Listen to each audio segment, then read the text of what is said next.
I am Eva Šramkova for Spillers TV. We are at Lillebelt Academy at Building 8. Recently there have been some issues with communication between school staff and students. We are here to find out what is behind it.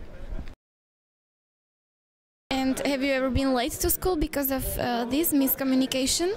Yeah, schema didn't work sometimes, so yeah.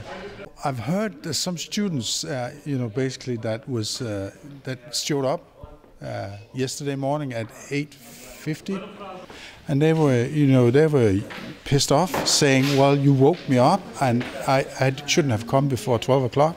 This school works like a normal workplace where you always start your workday at 8:15 and it ends at 4 o'clock. We're teaching you that you have to cope with changes. As it turns out, this issue is being issued just for those who prefer going to school in the afternoon.